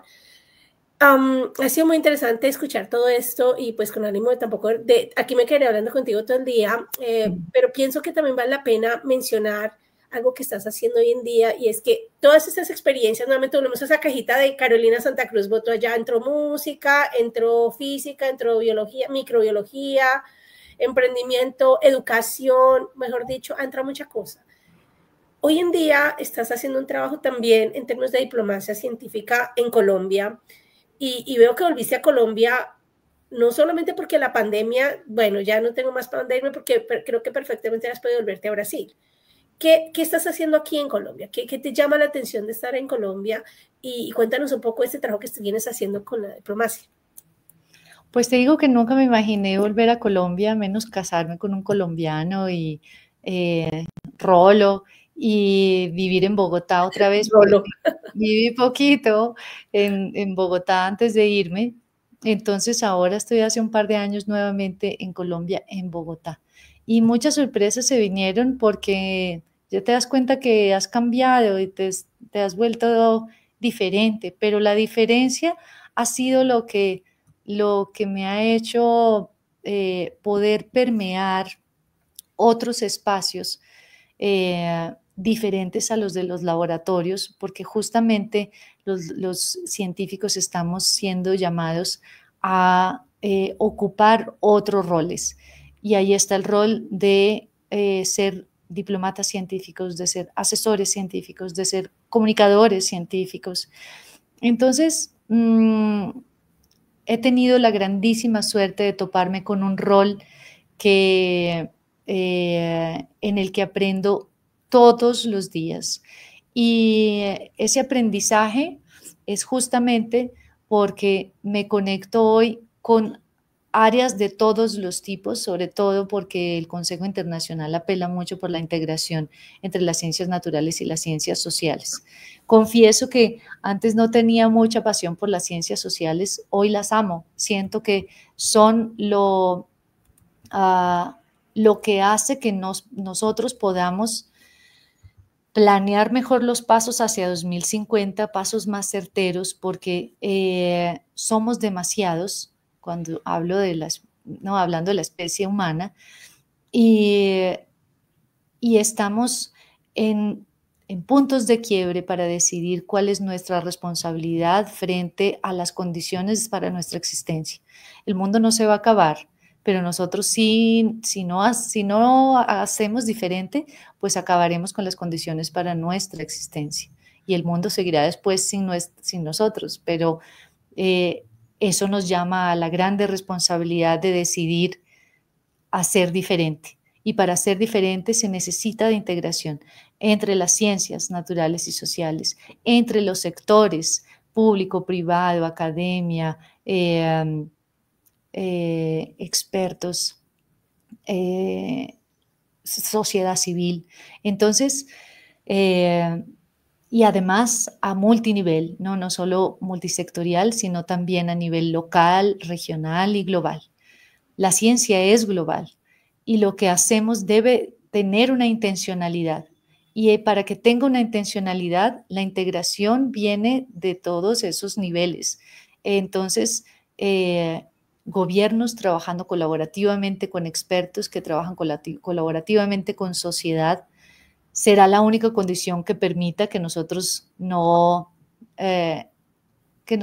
lleguemos victoriosos a 2050, que digamos, nos propusimos hacerlo diferente y lo hemos logrado por nuestra especie y por las demás que son las que permiten nuestra existencia. Entonces, como siempre, levanté la mano para todo, me meto en todo, hago parte de muchos comités. En los comités aprendo mucho sobre las organizaciones porque mi rol aquí en la región es identificar lo que las organizaciones científicas están haciendo, con quién colaboran, cómo publican, quiénes los financian, y ahí las organizaciones y la comunidad científica en general, para la integración de agendas, porque ahí te das cuenta que hay mucha duplicidad, que hacemos mucho de lo mismo y que el impacto es bajo y que para aumentar ese impacto lo que más se necesita es hablar el mismo idioma. Y el mismo idioma quiere decir que planes nacionales de desarrollo incluyan más diálogo interministerial, que el Ministerio de Ciencia hable con el de Agricultura, con el de Educación, con el de Ambiente y que planeen el apoyo financiero de nuestras prioridades científicas que deben estar muy bien definidas y alineadas con las agendas globales para que los científicos trabajemos en las soluciones que son necesarias. Eso no quiere decir que la ciencia básica no sea importante, es fundamental. Y por eso se necesita de más inversión y ojalá que esa inversión venga en forma de infraestructura porque según mi experiencia, un anillo acelerador de partículas crea capacidades en biofísica. No es crear capacidades en biofísica las que traen la formación de estas grandes infraestructuras, no, eso es diplomacia científica, es la cooperación internacional para la construcción de grandes infraestructuras que le permiten a la humanidad tener respuestas sobre el espacio, sobre las estrellas, sobre el océano. Entonces, debemos dedicarnos a esas misiones, y para esas misiones hay que dedicar el financiamiento donde debe estar para que las soluciones vengan a través de datos de alta calidad, para que la ciencia abierta permita una cooperación verdadera y de impacto. Y ahí mi rol entonces, después de tantos laboratorios, ahora parece que, no sé por qué, siento como que contribuyo más, que cada día que yo trabajo y aporto un poquito para estos foros de discusiones en donde las soluciones deben surgir, pues como que me iría del planeta tranquila porque hice lo mejor que pude con las herramientas que tenía para promover soluciones para el planeta. Eso que uno siente como científico, esa misión a la que estamos llamados para salvar el mundo, pues como que salvas un poquito el mundo, lo salvas un poquito más cuando sientes que estás actuando a ese nivel, ¿no? Que es un nivel muy global. No que no contribuyera desde los laboratorios, nosotros hacemos un papel muy importante en los laboratorios, pero parece que siempre estamos buscando más y el ápice de las aspiraciones sería un premio Nobel, y los premios Nobel en Latinoamérica son muy difíciles de aspirar. Entonces, pues si estás trabajando en tu país y en tu región, que sea por ese bien mayor, no por la vida, por lo que se discutió en la COP16, por lo que se va a discutir en el foro CILAC, por lo que se va a discutir en la COP30, lo que se discutió en la lo que se discutió en la 30 y lo que se discutirá en la 29, porque es eso, desarrollar soluciones en biodiversidad, en clima, en disminución de desastres, es lo que más nos concierne, lo que más nos amenaza en nuestra región. Entonces, pues mi trabajo es un llamado a la acción global de la comunidad científica, a la unión debajo de una sombrilla internacional que representa la voz global de la ciencia, la voz de toda la comunidad científica en un solo lugar para que pueda ser consultable por los hacedores de políticas públicas, para que el trabajo sea finalmente colaborativo, porque es por nuestra sobrevivencia. Entonces, estoy feliz con lo que hago hoy, pero nunca hubiera llegado a hacerlo si no hubiera hecho todo eso que les conté en esta entrevista. Ay, súper, muchísimas gracias por compartir eso y sobre todo por resaltar que el trabajo de los científicos no necesariamente está limitado al laboratorio, hay muchas otras posibilidades donde nos podemos desempeñar. A mí antes de irnos me gustaría que nos contaras un poquitico sobre qué es la OWS o SD y cuál es tu rol en esta organización. Fantástico. Vamos a cerrar con el amor de mis amores, que es la Organization for Women and Science in the Developing World. Es por eso la sigla, que traduce Organización de Mujeres Científicas para los Países en Desarrollo, y es para los países en desarrollo porque nació con la idea de representar a las mujeres que trabajamos en los países en donde es más difícil hacer ciencia. Ya es difícil hacer ciencia, y en algunos países, siendo mujer, más todavía. Entonces, esta organización es apoyada por la UNESCO y por la Third World Academy of Science, nació en Italia, en Trieste, y con ese apoyo se ha dedicado a inaugurar capítulos regionales y nacionales en donde las mujeres de estos países se organizan para poder dar visibilidad, premios, reconocimientos, oportunidades, becas, intercambios que permitan que estas mujeres en estos países con condiciones difíciles puedan realizarse haciendo ciencia. Y creo que ha sido una iniciativa muy contagiosa. Somos 11.000 mujeres científicas hoy, en Colombia 270, y en crecimiento. Ya somos el segundo capítulo más numeroso de Latinoamérica, con importantes impactos para celebrar, como les dije al inicio de la entrevista, y es que nosotros hemos intentado, primero, que todas aquellas mujeres que sienten que están solitas porque hacían ciencia y ahora son asesoras o son expertas que asesoran sector privado o trabajan en en lugares donde piensan que son las únicas, pues nunca más estarán solas debajo de esta sombrilla que es la Organización para Mujeres Científicas en los Países en Desarrollo. Esta organización es miembro del Consejo Internacional, entonces representa la voz de las mujeres que hoy han recibido tanta atención para ser oída. Entonces esa voz necesita ser organizada, ¿no? Nosotros necesitamos discutir el rol de la mujer para 2030, 2050, si estamos preparados o no para alcanzar el 50-50 que estamos buscando, este objetivo de desarrollo sostenible que es la equidad de género, a dónde nos está llevando.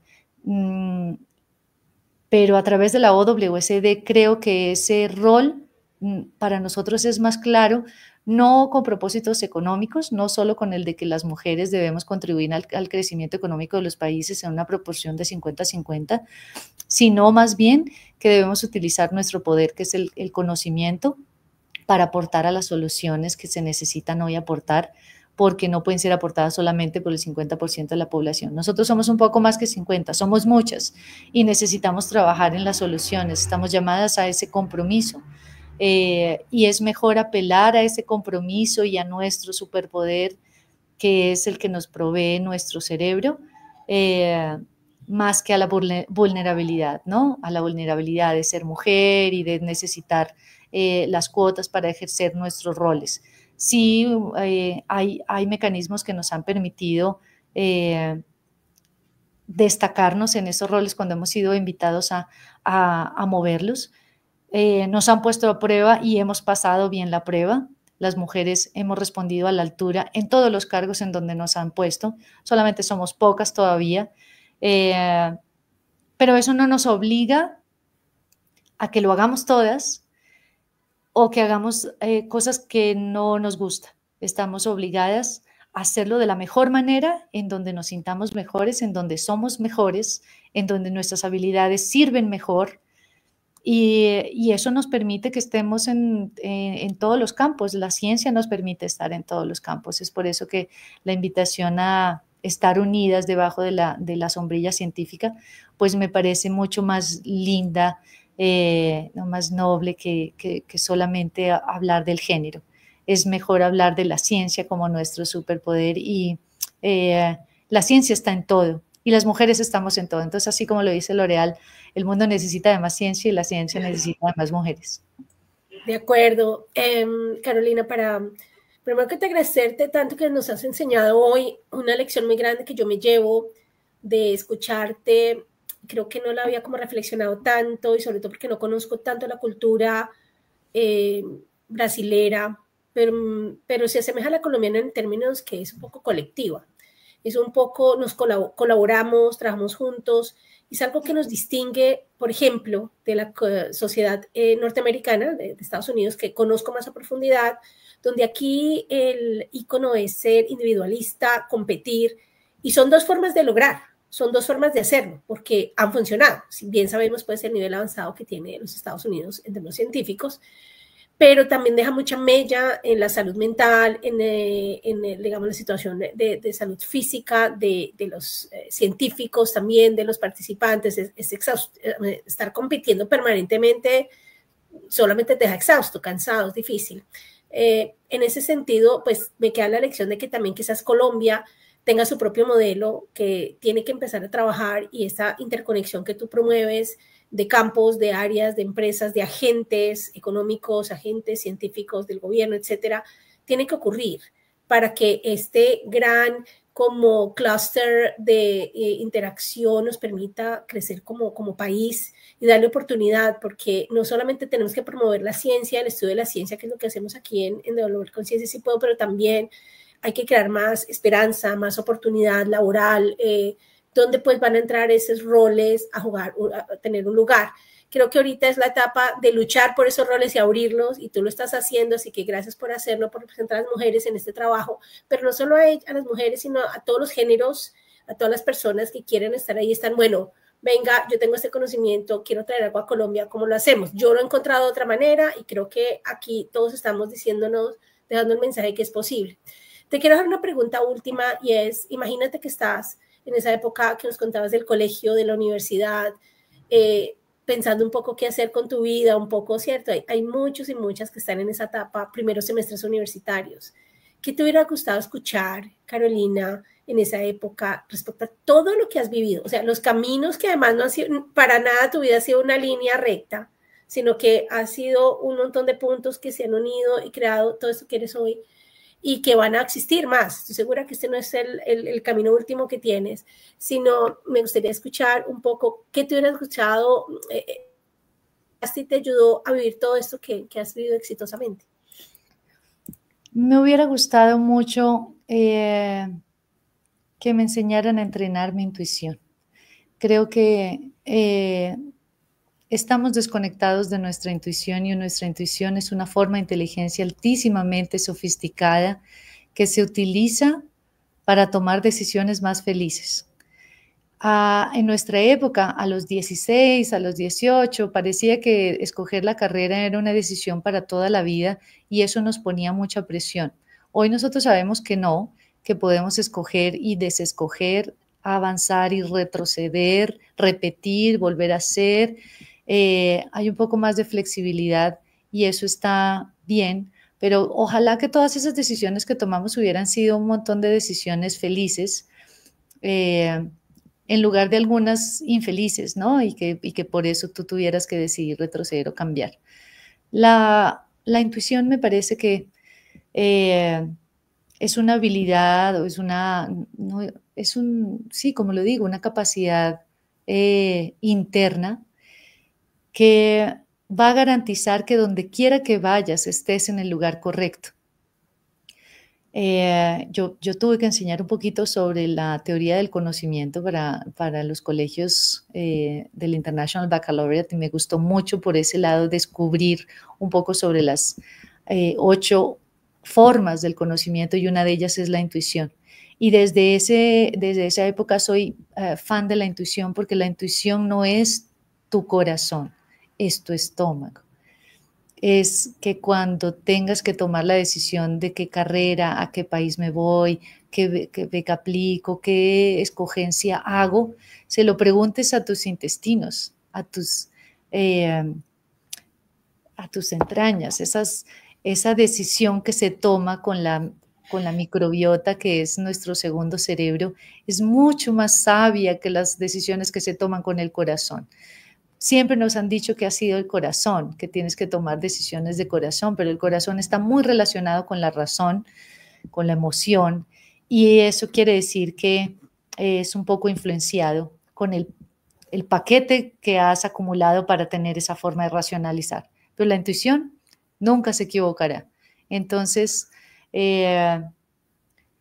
creo que hice algunas decisiones intuitivas, trato de hacerlas hoy más que nunca, pero muy bonito que me hubieran enseñado cuando era chica a que estaba a salvo, no importa cualquiera decisión que hubiera tomado, si yo me dejara llevar por mi intuición, estaba a salvo. Y eso como que nos deja una infancia y una juventud más leve, más espontánea, más con buena actitud, todo para la buena actitud, porque a veces nuestra idiosincrasia nos pone muchos pesos, muchos yugos, muchas presiones, y esas presiones a veces pueden hacernos equivocar a la hora de tomar decisiones. Entonces, aprender mucho sobre las decisiones guiadas por la intuición. Gracias, Carolina. Laura, ¿quieres comentar algo para cerrar? Sí, no, muchísimas gracias por compartirnos esta historia que nos muestra, como derrumba muchos de los paradigmas, como que el científico siempre tiene que estar en el laboratorio, súper especializado, pero en realidad hay muchos otros caminos y no siempre es lineal, no siempre, como decías, se puede aprender y desaprender, escoger y desescoger. Muchísimas gracias por compartir y también por resaltar el modelo, el rol de las mujeres en la ciencia y por ser un rol a seguir como mujer en ciencia. Muchísimas gracias, Carolina. Muchas gracias a ustedes. Ha sido un placer compartir este momento juntas y el próximo nos tomamos un café en persona. Espero que sea así para que cuando yo vaya a Colombia nos tomemos el café. También, bueno, yo aquí dejé el mensaje de la WSD porque también de pronto pueden tener las ganas de unirse a aquellas mujeres científicas que están llegando al país. Yo hablo con algunas de ustedes, les he ido contando, pero bueno, aquí dejo el link. También quiero contarles que hay más episodios. Estamos construyendo el episodio 19. Esto también, así como lo dijo Carolina, empezó como un experimento. Y créeme, que hubo días en que yo dije, no, botemos la toalla. Tenemos un invitado, no llega al final, a veces pensamos que va a tener mucha acogida, pronto un tema así, no, mientras le informamos a la gente.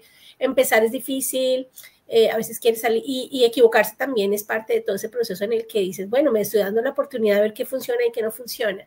Estar aquí me alegra saber que he llegado a este punto encontrándome contigo, que digamos es como una persona muy particular en el ambiente científico colombiano, que espero que no seamos temporalmente alguien por quien estás trabajando, sino que realmente este camino sea de largo aliento, porque creo que eres de las personas que he encontrado con mayor energía, entusiasmo para hacer esto, para ayudar al planeta, para ayudar a Colombia, y espero que, aunque haya días que igual que yo sientas como que, oh, ¿será que sigo? Esto hay días frustrantes, hay días que se cierran puertas, otras muchas se abren y también a veces con que se abra un poquitico uno por ahí se mete. Entonces, aquí cuentas conmigo, cuentas con todos los voluntarios que estamos trabajando detrás de estas iniciativas. Gracias por tu tiempo, por compartir tu historia, que estoy segura que le va a llegar a muchos y a muchas. Y bueno, sepan que aquí los episodios que han grabado los pueden compartir. Luego yo se lo paso a Carolina para que lo comparta en sus redes, porque todos y todas tenemos la oportunidad aquí de aprender de modelos de rol colombianos, y no necesariamente todos de Europa, todos de Estados Unidos, sino que aquí en Colombia estamos produciendo gente que también pues se vale la pena escuchar, conocer, y también resaltar, ¿no?, que los cerebros se fugan, pero es que esos cerebros no desaparecen. Esos cerebros crecen, esos cerebros se alimentan de experiencias multinacionales, multiculturales, multidisciplinarias, y le aportan a Colombia de las maneras que ustedes menos imaginan. No hay que sentarse en Colombia para hacerlo y no esperan estar allá. No es que si yo no estoy en Colombia no le puedo aportar porque yo estoy en este otro país. Háganlo sin miedo, yo lo hago desde acá, no tengo pena y nunca me ha sido una limitación estar allá sentada. Gracias, Carolina, por todo lo que haces. Está siempre las puertas abiertas acá para que vengas, nos traigas más invitados, invitadas a este programa.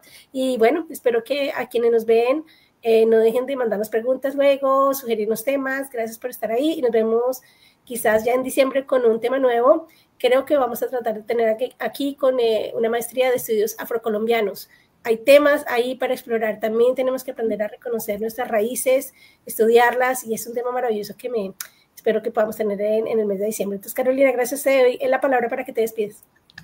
Gracias, nuestras misiones están conectadas, así que seguiremos trabajando juntas. Gracias por el apoyo que le dan a la OWSD, y cuenten con nosotros también. Estas 270 mujeres están aquí para servirles y para que continuemos creciendo juntos.